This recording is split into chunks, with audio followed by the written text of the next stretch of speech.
अभी कुछ दिन पहले ही राजू और कविता की शादी हुई थी। दोनों अपनी नई जिंदगी से बहुत खुश थे। राजू एक नए जमाने का मॉडर्न ख्याल का लड़का था, वहीं कविता गांव की संस्कारी लड़की थी। फिर एक दिन, अरे राजू बेटा, अभी अभी तुम दोनों की शादी हुई है, तू बहू को हनीमून पर कहीं ले जा। अभी से तुम दोनों इतने सीरियस हो रहे हो। अरे यही तो उम्र है तुम्हारे घूमने फिरने की, और वहाँ से आकर फिर हमें पोता पोती की खुशखबरी सुना देना। लता की बातें सुनकर कविता शर्मा जाती है। ठीक है माँ, हम कल ही गोवा हनीमून पर जा रहे हैं। अगले ही दिन राजू और कविता हनीमून के लिए गोवा चले जाते हैं। घर पर लता और विनोद अकेले रह जाते हैं।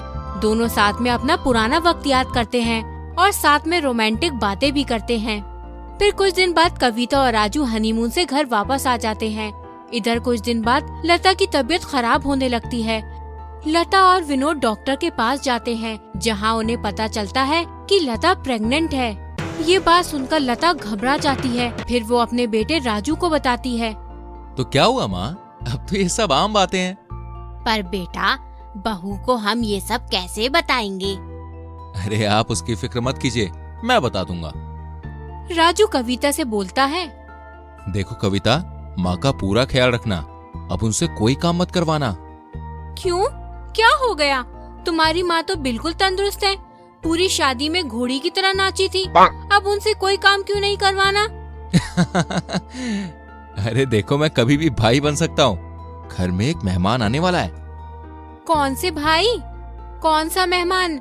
जितने मेहमान आए थे वो तो हमारी शादी में होकर चले गए, अब फिर मेहमान आएंगे क्या? अरे छोटा सा नन्हा सा प्यारा सा। कविता अपने पति की बात को पहले तो कुछ समझ नहीं पाती, फिर थोड़ी देर के बाद उसके होश उड़ जाते हैं और कविता गुस्से में आग बबूला हो जाती है। कविता सर पर हाथ रखकर बैठ जाती है। क्या सासू माँ माँ बनने वाली है? नहीं नहीं, अरे ये क्या बोल रहे हो? मजाक कर रहे हो ना? तुम पक्का झूठ बोल रहे हो। अरे मैं कोई झूठ नहीं बोल रहा हूँ। हे भगवान, ये किस घर में मुझसे शादी हो गई? कविता गुस्से में इधर उधर घूमने लगती है। अरे ये क्या हो गया? तुम नागिन की तरह काहे नाची जा रही हो? तुम मुझसे पूछ रहे हो कि क्या हुआ है? इतना बड़ा कांड हो गया और तुम इतने शांत भला कैसे रह सकते हो?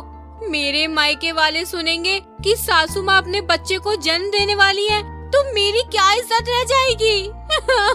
अब तो मैं किसी को मुंह नहीं दिखा सकती। अरे चुप रहो यार, ओवर एक्टिंग बंद करो। मेरी माँ प्रेग्नेंट है तो इसमें कौन सी बड़ी बात है? चलो जाकर माँ के लिए पानी गर्म कर दो, उन्हें दवा खानी है। कविता गुस्से में बड़बड़ करने लगती है। अरे तुम मधुमक्खी की तरह सिर्फ भन भन करती रहोगी या माँ के लिए पानी गर्म भी करोगी? हाँ हाँ, क्यों नहीं, यहाँ मैं तुम्हारी माँ का लल्ला ही तो पालने आई हूँ। कविता गुस्से में रसोई घर में जाकर पानी गर्म करने लगती है। तभी वहाँ ससुर जी आ जाते हैं। अरे बहू, पानी गर्म हो गया क्या? अब देखो, तुम्हें ही मम्मी जी का ख्याल रखना पड़ेगा। इस उम्र में माँ बनना आसान नहीं होता है। हाँ हाँ पता है, पर क्यों बन गई माँ? आपको थोड़ी तो समझ होनी चाहिए। आप हम लोगों को हनीमून पर भेजकर आप यहाँ रासलीला कर रहे थे। अरे बहू, कैसी बात कर रही हो? तुम्हें नहीं पसंद क्या कि तुम्हारा भी कोई देवर हो? तुम्हारा भी इस घर में मन लगा रहेगा। पापा जी, मैं आपके आगे हाथ जोड़ती हूँ, आप जाइए, मैं सासू माँ के लिए पानी लेकर आती हूँ।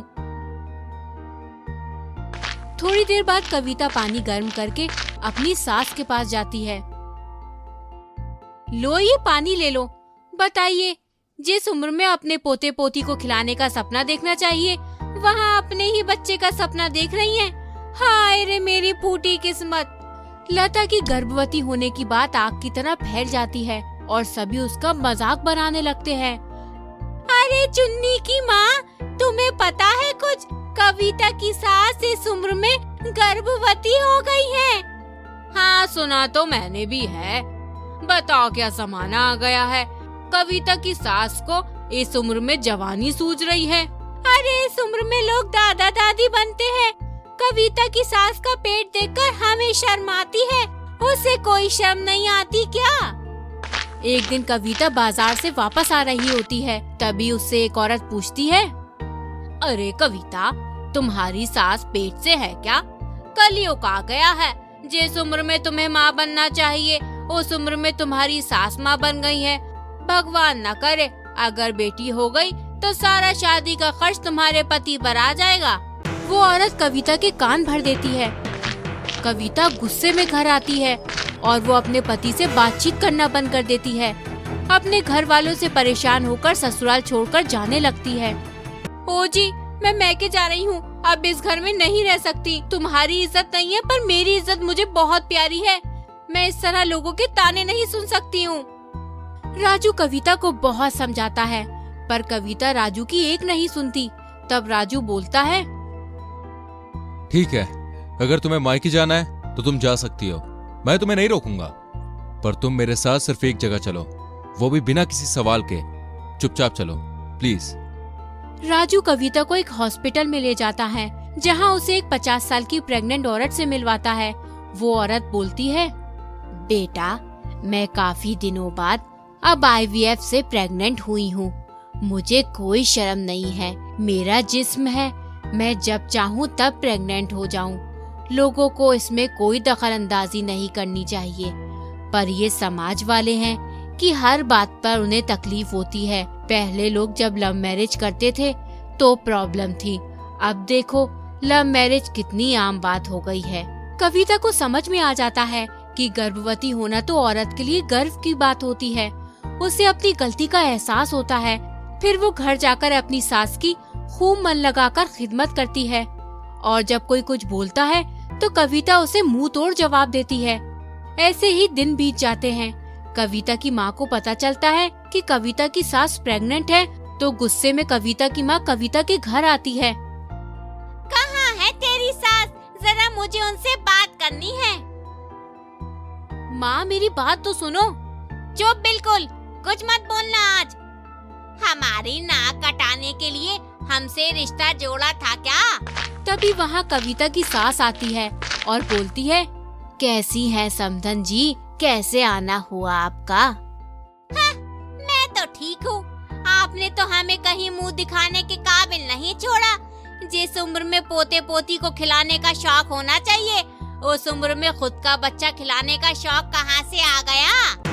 कविता की माँ लता को बहुत बुरा भला सुनाती है और बोलती है, चल बेटी, इस घर से चल, हमें इस घर से अब कोई रिश्ता नहीं रखना। नहीं माँ, अब यही मेरा घर है। अगर मेरी सास प्रेग्नेंट है तो क्या हो गया? किस किताब में लिखा है कि औरत इस उम्र में प्रेग्नेंट नहीं हो सकती? कविता अपनी माँ को समझाती है। उसकी माँ को समझ आ जाता है और उसकी माँ को अपनी गलती का पछतावा होता है। इसी तरह कुछ दिन बीत जाते हैं। फिर एक दिन लता प्यारी सी बच्ची को जन्म देती है। राजू अपनी बहन को गोद में लेकर बहुत खुश होता है।